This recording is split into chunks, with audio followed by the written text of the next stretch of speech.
अस्सलाम वालेकुम नाज़रीन, एक नई वीडियो में खुशामदीद। आज की वीडियो में आपको बताऊंगी कि आप घर में अरवी गोश्त किस तरीके से बना सकते हैं। इसके लिए सबसे पहले मैंने लिया अरवी की मिकदार है मेरे पास 1 पाव के करीब मैंने अरवी ली है। अरवी लेने के बाद मैंने इसको काटा है। जो बड़े पीसेस थे उनको 2 हिस्सों में काट लेंगे और जो छोटे पीस हैं उनको ऐसे ही रहने देंगे, क्योंकि इसका कुकिंग टाइम इतना ज़्यादा नहीं होता। ये आलू की तरह बहुत जल्दी जो है कुक हो जाती है। अगर आपको अरवी काटते हुए हाथों के ऊपर हारिश वगैरह हो जाने का मसला हो जाता है तो इसकी आसान और सादा सी टिप ये है कि आप अपने हाथों के ऊपर कुकिंग ऑयल लगा लें, जिससे आपके हाथों के ऊपर अगर अरवी आप काटेंगे तो किसी भी तरह की एलर्जी नहीं होगी। अरवी को जब काट के तो कुछ टाइम के लिए रखा जाता है तो ये थोड़ी सी डार्क हो जाती है, तो इसके लिए सबसे बेस्ट टिप ये होती है कि आप इसको कुकिंग ऑयल लगा के रख दें। जब आपने इसको काट लिया तो आप इसको कुकिंग ऑयल लगा के रखते हैं। अगर कुकिंग ऑयल आप नहीं लगाना चाहते तो नंबर 2 जो टिप आप इसके लिए इस्तेमाल कर सकते हैं वो ये है कि आप इसको 1 गिलास पानी लें और इसके अंदर थोड़ा सा नमक डाल के आप इसको रख दें, जिससे भी अरवी का कलर जो है वो डार्क नहीं होता। इसके बाद आधा किलो के करीब मैंने लिया है गोश्त जो है ये बीफ है। बीफ की मिकदार है आधा किलो, और आधा किलो बीफ लेने के बाद मैंने इसको अच्छे तरीके से बॉईल कर लिया था। सिंपल थोड़ा सा नमक ऐड किया था और 2 गिलास के करीब पानी डाला था और इसको इतनी देर कुक किया था। ये बहुत अच्छे तरीके से कुक हो जाए।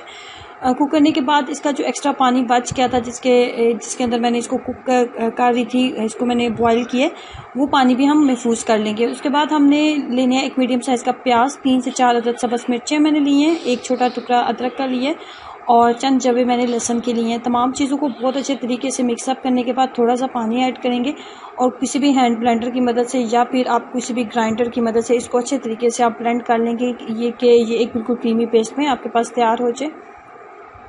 उसके बाद आपने 1/4 कप के करीब कुकिंग ऑयल लेना है। 1/4 कप के करीब कुकिंग ऑयल लेने के बाद हमने जो अभी क्रीमी पेस्ट हमने लहसुन और प्याज वगैरह बनाया था वो भी इसके अंदर ऐड कर देंगे, और इसके साथ ही मैंने जो गोश्त बॉईल किया था वो गोश्त भी इसके अंदर ही ऐड कर देती हूँ। गोश्त को लहसुन प्याज के साथ अच्छे तरीके से 5 से 7 मिनट अच्छे तरीके से भून लेंगे। दूसरी साइड पे हम लेंगे 1 अदद फ्राई पैन लेने के बाद इसके अंदर आपने 2 टेबलस्पून के करीब आपने ऐड कर देना है। आपने अरवी को ऐड करना है। अरवी को ऐड करने के बाद आपने इसको अच्छे तरीके से फ्राई कर लेना है। आपने इसके ऊपर ब्राउन कलर नहीं आने देना, ये इसको बिल्कुल ऐसे ही रहना चाहिए जैसे कि इसका वाइट कलर है, इसके ऊपर ब्राउन कलर नहीं आना चाहिए। बस हम इसको इतनी देर फ्राई करेंगे कि इसके अंदर एक लेस होती है वो लेस ख़त्म हो जाए, और जब हम इसकी ग्रेवी बनाएं तो ये ग्रेवी में बहुत अच्छे तरीके से जो है ये बने और इसके अंदर लेस बिल्कुल भी ना हो। बहुत ज़्यादा इसको फ्राई नहीं किया जाता, 5 से 7 मिनट ही हम इसको फ्राई करेंगे। उसके बाद मैं जो गोश्त है उसको फ्राई कर लिया। उसके बाद अब यहाँ पे डालेंगे 1 टीस्पून के करीब लाल मिर्च पाउडर, उसके बाद 1 टीस्पून के करीब डालूंगी नमक, और 1 टीस्पून के करीब फिर इसके अंदर डालेंगे खुश्क धनिया पाउडर। मसाले को अच्छे तरीके से भून लेंगे। अब यहाँ पे मज़ीद इसके अंदर 1/2 कप के करीब ऐड कर दूंगी दही। 1/2 कप दही ऐड करने के बाद इतनी देर तक इसको पकाएंगे कि दही का जो पानी है वो मुकम्मल तौर पे खुश्क हो जाए और जो कुकिंग ऑयल है वो ऊपर आ जाए। मसाला बहुत अच्छे तरीके से, गोश्त बहुत अच्छे तरीके से भुन जाए।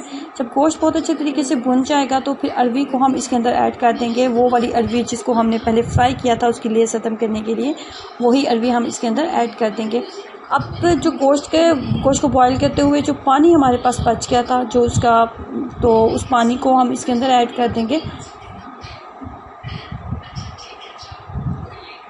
उस पानी को इसके अंदर ऐड कर देंगे और इसको आपने 15 से 20 मिनट के लिए आपने इसको जो है मीडियम फ्लेम के ऊपर इसको रख देंगे, ताकि ये जो अरवी है ये अच्छे तरीके से कुक हो जाए। अरवी इतना ज़्यादा कुक होने के लिए टाइम नहीं लेती, ये बहुत कम टाइम में ही कुक हो जाती है। ये बहुत अच्छे तरीके से कुक हो चुकी है। जब ये बहुत अच्छे तरीके से कुक हो जाए तो लास्ट पे हमने इसके अंदर ऐड करना होता है गरम मसाला पाउडर। तकरीबन 1/2 टीस्पून के करीब इसके अंदर गरम मसाला ऐड करेंगे। आप इसको मटन के साथ भी बना सकते हैं और आप इसको बीफ के साथ भी बना सकते हैं, दोनों के साथ इसका टेस्ट बहुत अच्छा बनता है। सो ट्राई कीजिएगा, अपना एक्सपीरियंस मेरे साथ ज़रूर शेयर करें। वीडियो अच्छी लगी है तो लाइक करना और चैनल को सब्सक्राइब करना मत भूलें। अल्लाह हाफ़िज़।